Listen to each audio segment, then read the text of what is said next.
El nivel 1 de fotografía. En la clase pasada hablamos del triángulo de la exposición y cuando hablamos del triángulo de la exposición abordamos un tema muy importante llamado profundidad de campo. ¿Ok? Examinamos lo que era la profundidad de campo y examinamos cuáles eran los factores que incidían en la profundidad de campo. Entre los factores que incidían en la profundidad de campo hay uno que está directamente relacionado con la clase de hoy. Les estoy hablando de la distancia focal. Para hacer un recordatorio, dijimos que en la profundidad de campo los factores que incidían eran, primero, apertura de diafragma, que también está relacionada directamente con los objetivos. Concluimos para la apertura del diafragma que entre más abierto estuviera el diafragma, es decir, entre menor fuera el número F, menor profundidad de campo teníamos en la imagen. Y que por el contrario, entre más cerrado tengamos el diafragma, es decir, entre mayor sea el número F, entonces más profundidad de campo tenemos en la imagen. Otro de los factores que mencionamos fue la distancia con el objeto o sujeto. En ese caso, entre más cerca estoy al objeto o sujeto, menor profundidad de campo tengo, y entre más distanciado estoy del sujeto u objeto, entonces tengo más profundidad de campo. Por último, hablamos de otro factor que era la distancia focal.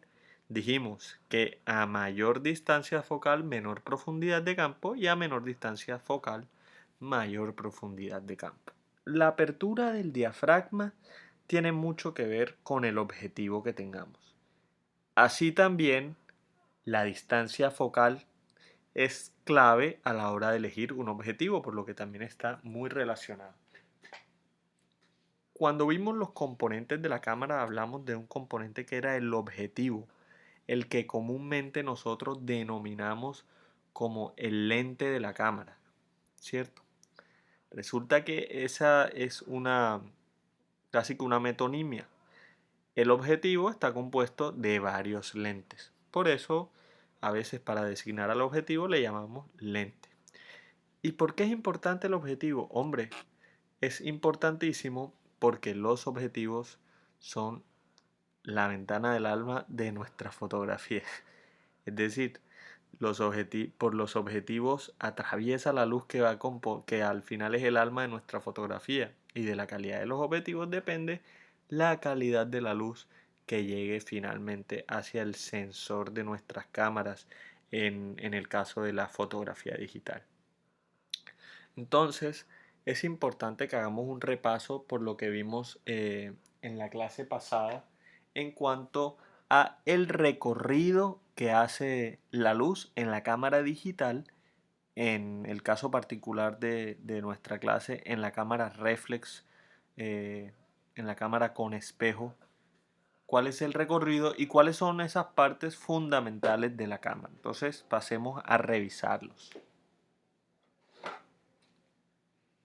A ver. Ok.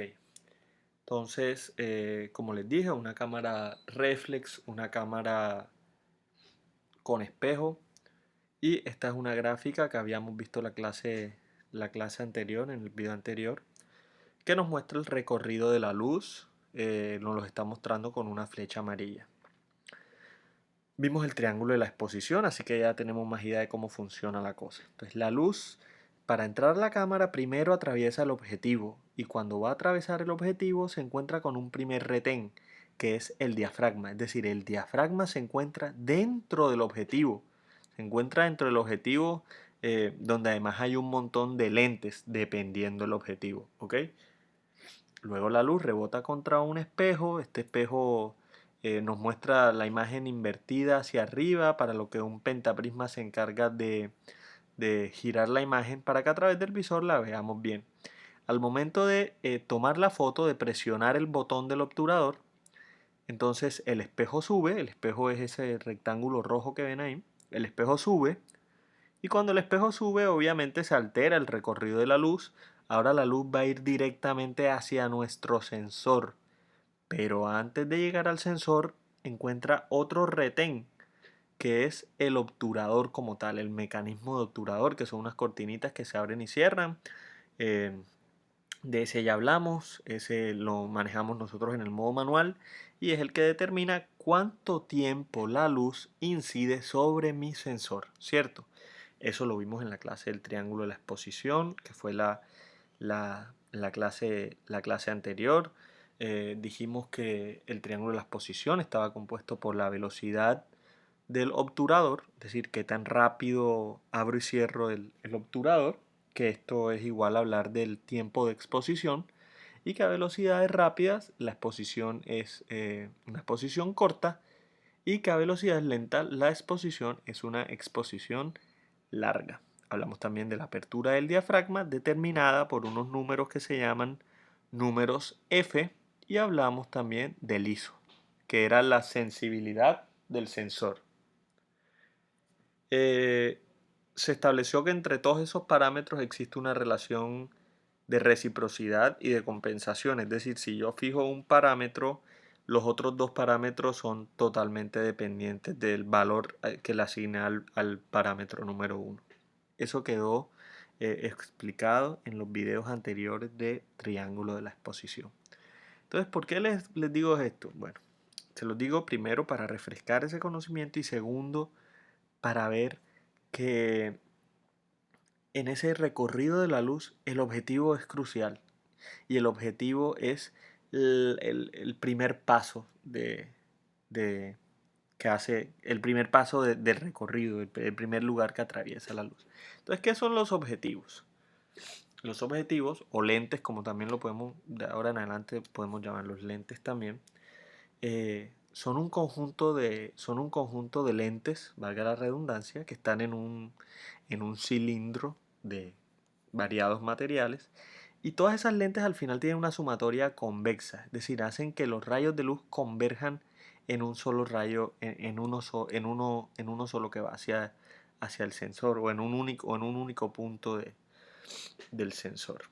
¿Ok? Entonces unos, los lentes son una pieza que ocupa un espacio de maravillosa dualidad. Son construcciones simples, o sea, maravillosa dualidad en el sentido de que son tan sencillos como que son un montón de lentes, pero tan complejos a la vez como que la posición exacta de esos lentes, las características específicas de esas piezas de vidrio determinan qué va a pasar con la luz, determinan ópticamente qué vamos a ver, si vamos a ver una imagen que está ampliada, si vamos a tener un mayor ángulo de visión, si vamos a tener un ángulo de visión más cerrado, de qué calidad va a ser esa imagen que va a llegar hasta nuestro sensor. Entonces, me permito leerles, son construcciones simples con una variedad de piezas de vidrio o también puede ser algunos componentes que no son vidrio, eh, poliuretanos y un montón de materiales que van desarrollando, unos más baratos que otros y unos mejores que otros también. Estas piezas están dispuestas en un orden específico para permitir que la luz pase de un extremo al otro. Pero al mismo tiempo, las lentes de la cámara son piezas extremadamente complicadas de ingeniería óptica. Esta es una razón además por la que cuando nosotros vamos a comprar accesorios de fotografía, si bien de las primeras cosas por la que nos interesamos es por un objetivo nuevo o por un lente nuevo, además porque es una buena inversión en tanto aunque tú cambies de cámara, tus viejos lentes, si es de la misma marca y si es la misma montura, tus viejos lentes te van a seguir sirviendo. Es por eso que es uno de los primeros accesorios que se suelen comprar y por lo que les dije de que son piezas complicadas de ingeniería óptica es la razón por la que estos elementos no suelen ser baratos, suelen ser, suelen ser componentes costosos. Evidentemente o obviamente vamos a encontrar de cualquier rango de precio, pero esos precios al final suelen estar muy ligados con la calidad y la fidelidad de la imagen que arrojan esos objetivos o con la presencia o no em, de efectos indeseados que vamos a ver más adelante. ¿Ok? Entonces empecemos por una anatomía del lente de la cámara, del objetivo de la cámara. Digamos cuáles son las partes. Un objetivo contiene obviamente una carcasa eh, en forma de tubo, una carcasa cilíndrica que contiene todas las agallas de la lente, es decir, que con todas las tripas del lente están ahí. Esto se llama el cuerpo de la lente, se llama ese cilindro. Al igual que con las propias lentecillas que están dentro de este, hay una gran variedad de materiales y dependiendo del precio, calidad del objetivo, hay unos que son mucho más baratos que otros, hay unos que son plásticos, hay unos que son metálicos, hay unos que pesan más, hay unos que pesan menos, hay unos con sistemas diferentes para moverlos, para hacer zoom, por ejemplo, hay unos que son tirándolos hacia atrás, hay unos que son girándolos hacia un lado o hacia el otro. En fin, todo esto va muy relacionado con el precio al final del cuento. Ahora, dentro de ese barril están, me falta la tilde en la A, excúsenme, los elementos de la lente o los lentes mismos. O sea, dentro del objetivo están los lentes mismos. Casi siempre están hechos de vidrio de calidad variable y la configuración de esos elementos, es decir, la forma en la que están, cuántos hay, cómo son, determinan la distancia focal, que es al final lo que nos interesa más de esta presentación. Saber qué es eso de la distancia focal. Eso es lo que más nos interesa hoy. ¿Ok? Entonces, ven el dibujito que les pongo ahí de una cámara como dibujada en Microsoft Paint. Bueno, resulta que ahí nos están simplificando cómo se ve la lente. Vemos que dentro tiene los lentecitos esos que son azules. Entonces, lo que les decía, hay unas que tienen más, unas que tienen menos, dependiendo del fabricante, dependiendo de la solución óptica que hicieron. Y la posición de ellos, en cuestión de milímetros, determina para qué sirven ellos, para qué sirven los lentes. ¿Ok? Entre otras partes del lente nos vamos a encontrar con que hay un extremo que se conecta a la cámara. Este extremo o esta montura es a la que se le llama bayoneta. La bayoneta del lente, esa sí que suele ser metálica.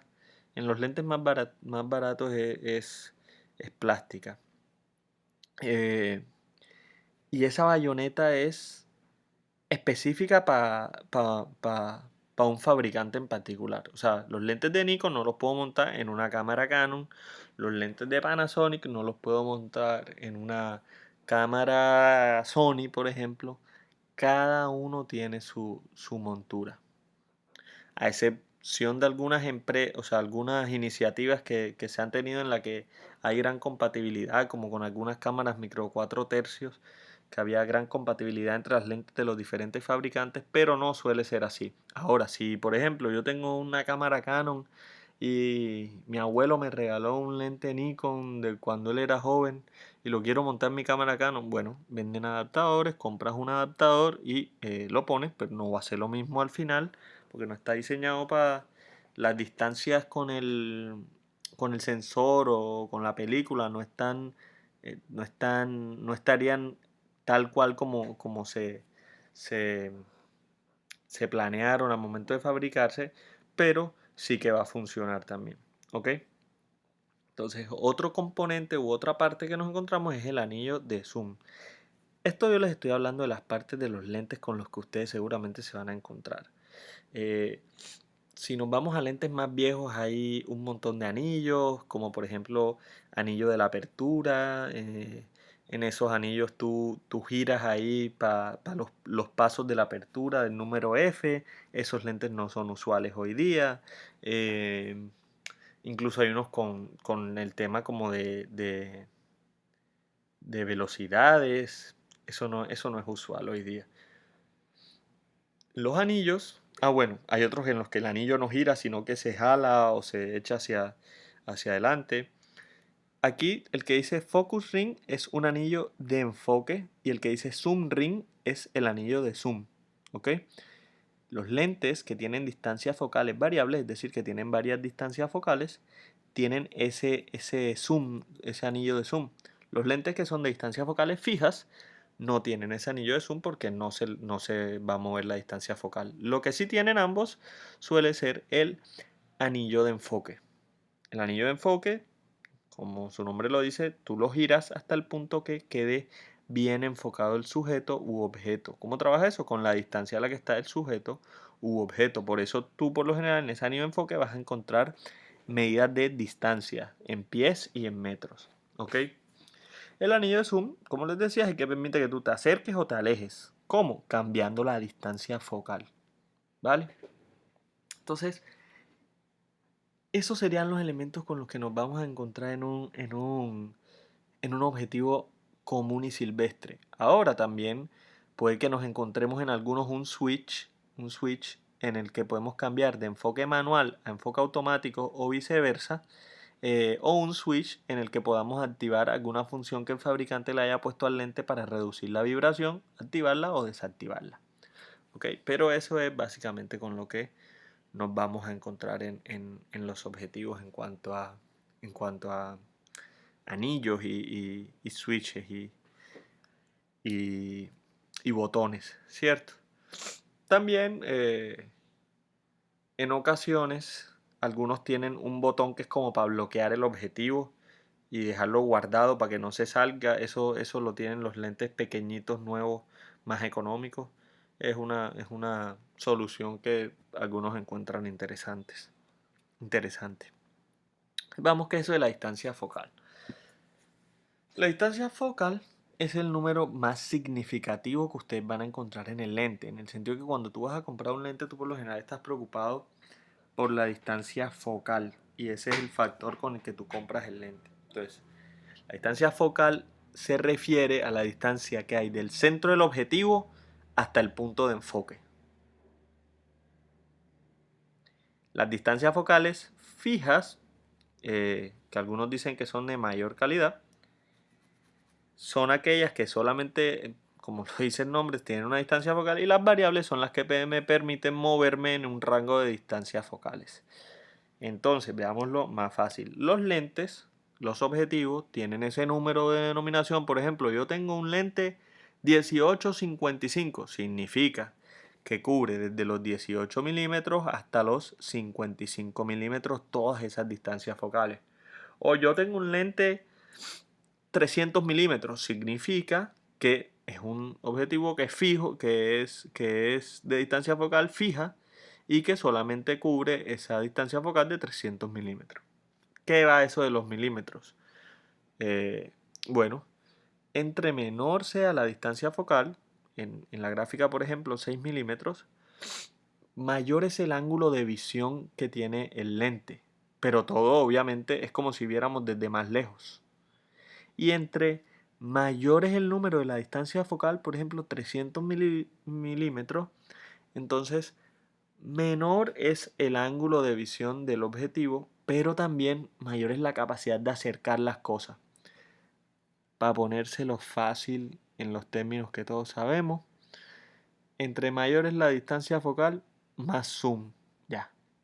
Es como cuando le ponen el zoom al teléfono. Es eso.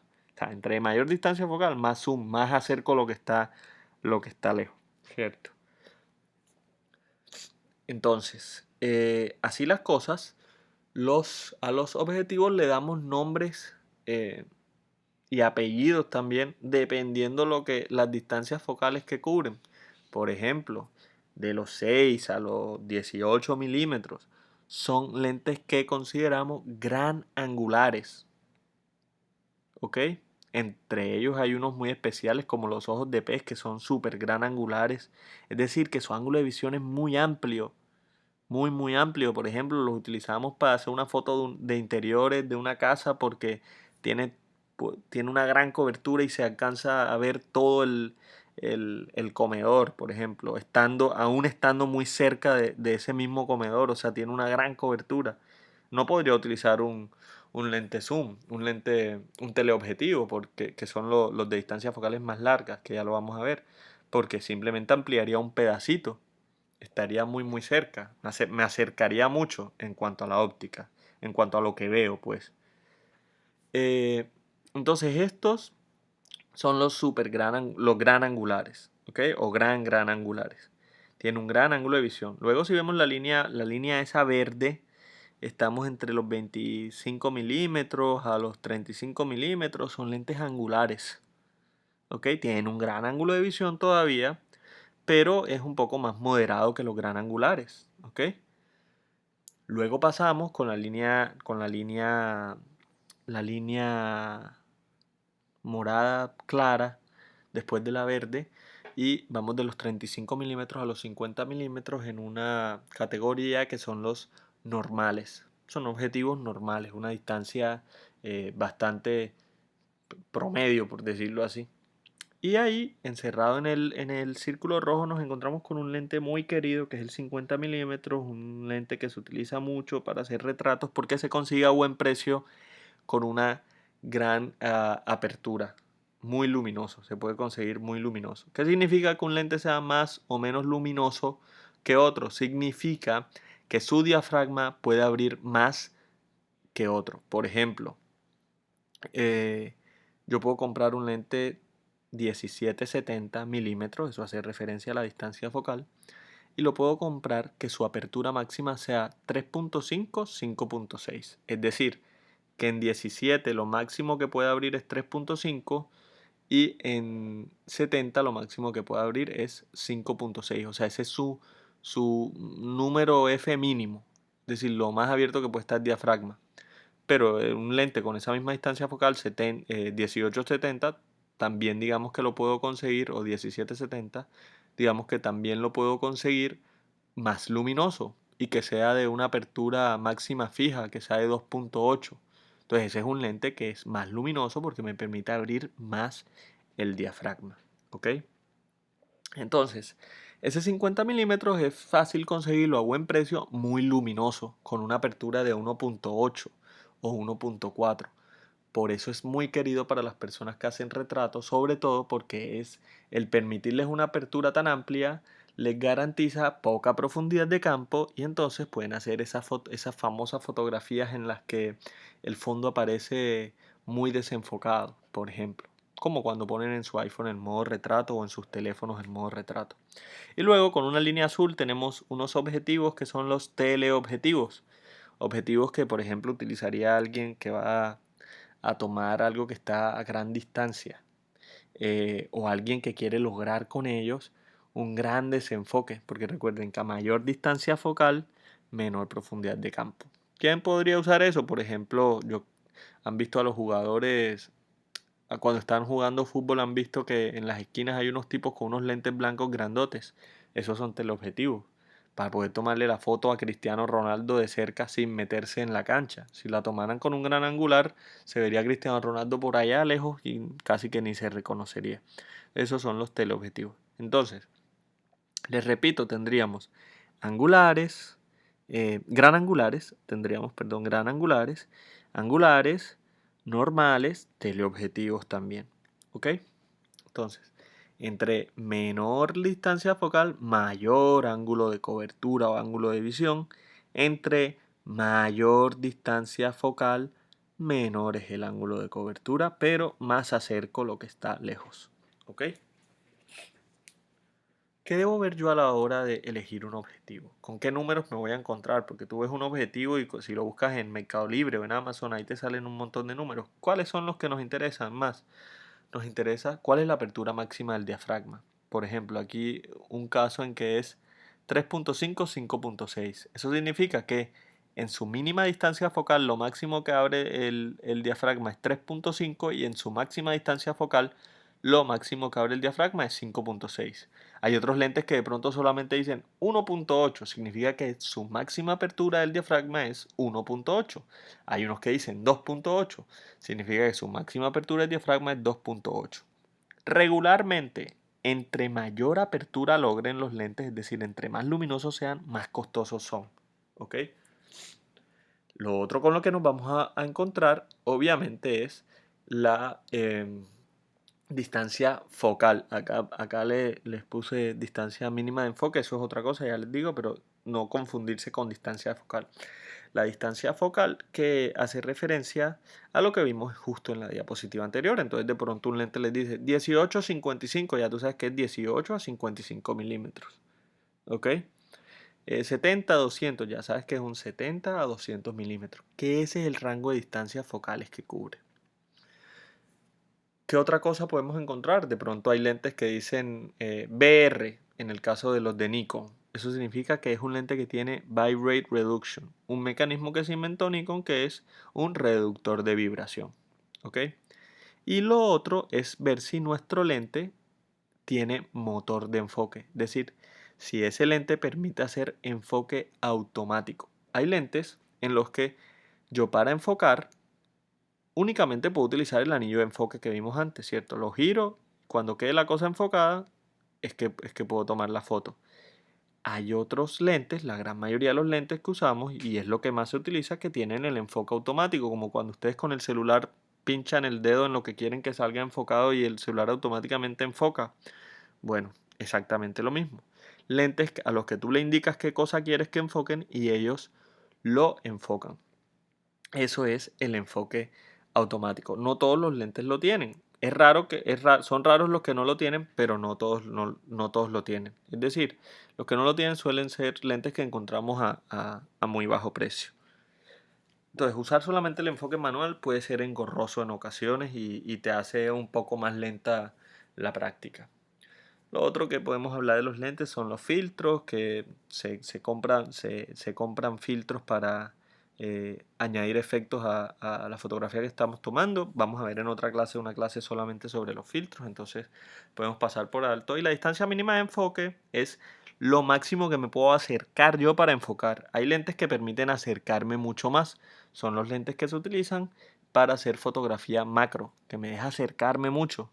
En otros lentes, incluso con sus teléfonos, si ustedes se lo acercan mucho, por ejemplo, a la uña, no les va a dejar enfocar, no va a saber qué hacer. Necesita una distancia mínima para poder enfocar. Entonces tienen que retirarlo un poquito y esa es la distancia mínima.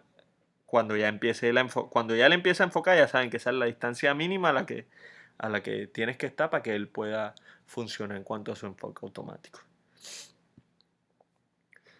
Por muy bueno que sea el sensor de la cámara, si el objetivo es malo, porque si el objetivo es malo, las fotografías aparecerán con problemas y aberraciones cromáticas y efectos indeseados. ¿Por qué? Porque es que él es el que canaliza y lleva la luz al sensor. ¿Ok? Y si la luz que está llevando es mala, pues la cámara va a sacar fotos malas. Un ejemplo de esos efectos indeseados son las famosas aberraciones cromáticas, que eso nos puede salir incluso a veces hasta en las fotos de los celulares. Ahí ven cómo hay un halo como magenta, como púrpura sobre, la, sobre los bordes. Eso es una aberración del color y suele presentarse ese color o también verde. Dese en cuenta cuando toman fotos con mucha luz y hay superficies metálicas o hay bordes así muy definidos. Obviamente, entre mejor sea el objetivo, menos se presentan este tipo de errores. Acá les traigo un pequeño GIF, las diferencias con los diferentes lentes. ¿Sí ven?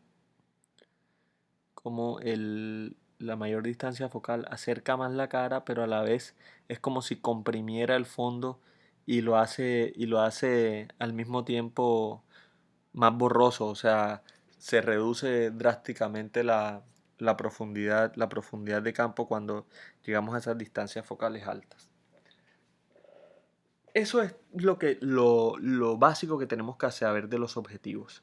En un próximo video vamos a hablar de los géneros fotográficos, ¿ok? Antes de todas maneras quiero hacerles un breve paréntesis para hablarles un poquito, muy rápido, de los modos de enfoque, ¿ok? Entonces en nuestras cámaras nos vamos a encontrar que tenemos el enfoque automático, que es el que les dije que hay un motor en el objetivo. También hay cámaras que tienen el motor en la propia cámara. En caso de que estés usando un objetivo que no tiene motor, entonces la cámara le proporciona el motor para enfocar de manera automática. Entonces, cuando enfocamos de manera automática, tenemos varios tipos de enfoque. Suelen aparecer así. MF, ahí si ven la imagen de la pantallita, es manual focus, o sea, enfoque automático. Y enfoque manual, diré. Y AF es enfoque automático, o sea, autofocus. Pero en autofocus aparece AFA, AFS y AFC. AFS significa autoenfoque sencillo, o sea, autofocus single. Entonces, cuando es single, significa que una vez que la cámara tú le señalaste qué cosa quieres que enfoque, ella la enfoca y ahí se detuvo. Entonces, si esa persona o ese objeto se movió o tú te moviste y te retiraste, ya la cámara había hecho un enfoque que quedó ahí bloqueado. Entonces, si eso se movió, va a salir desenfocado porque ya había enfocado a esa distancia. El autoenfoque continuo, eh, el autoenfoque continuo por su parte, lo que hace es que seguiría ese objeto o sujeto. ¿Ok? Y por último tenemos el autoenfoque automático, así, autoenfoque automático, en el que la cámara selecciona si lo mejor es ser sencillo o lo mejor es ser continuo. Cuando elegimos el modo de enfoque en nuestras cámaras, cuando lo elegimos automático, por lo general, ahora pasemos la vista hacia los 4 cuadritos estos que salen ahí que dicen wide, otro que sale un puntico. La cámara nos dice, bueno, ¿cómo quieres que yo seleccione lo que voy a enfocar de manera automática? ¿Quieres que busque muchos puntos de enfoque? ¿Quieres que yo misma elija? Que es lo que dice wide, significa amplio, o sea, la cámara también te buscaría sola lo que quieres que enfoque. El último, que es como un cuadrado, un rectángulo negro, pues ese, eh, la cobertura es total. Para mí todos son un poco falsos en el sentido de que es una cosa óptica. Yo me aproximo más al punto único, que es el que sale, este que está aquí, en el que hay un punto cuando vemos en el visor, y ese puntico nosotros lo movemos con este joystick. Y cuando lo paramos sobre algo y presionamos a medias el obturador, le indicamos a la cámara a medias, no completo, a medias, hasta la mitad, le indicamos a la cámara que eso es lo que queremos enfocar. ¿Ok? Que eso es lo que queremos enfocar. Ese punto único es el que yo recomiendo. El próximo video que les voy a subir es un video, pues eso era lo que le quería decir de los modos de enfoque. En realidad no hay, no hay mucho para extenderse con ellos. Mi recomendación es utilizar, cuando podemos y hay buenas condiciones de luz, utilizar los enfoques automáticos porque son bastante precisos, pero utilizarlos en ese modo de enfoque único es tal cual como cuando ustedes están tomando fotos con el celular, que pinchan sobre lo que quieren que el celular enfoque y él lo hace. Es exactamente lo mismo. Eso les quería hablar de los modos de enfoque. La próxima clase o el próximo video que voy a subir es sobre los géneros fotográficos. ¿Por qué les voy a hablar sobre los géneros fotográficos? Uno, para explorar un poco los usos que se les dan a la fotografía. Dos, eh, es una clase que requiere sí o sí hablar de los objetivos, porque también cada género fotográfico tiene unos requerimientos en cuanto a equipos y requerimientos técnicos, y vamos a ver que está muy relacionado con los objetivos que utilicemos. De hecho, en el foro de Proyecto E vamos a hacer una pregunta relacionada a los objetivos, a los géneros fotográficos y a la intuición de ustedes, para luego ya ver el video de los géneros fotográficos. Además, pues ahí vamos a ver técnicas, subgéneros, cuáles son las prácticas que predominan en cada género, ya hablando del uso del triángulo de la exposición o del modo manual. Entonces, por eso es interesante revisar el tema. Muchísimas gracias por ver todo este video y nos vemos en otro video. Chao, chao.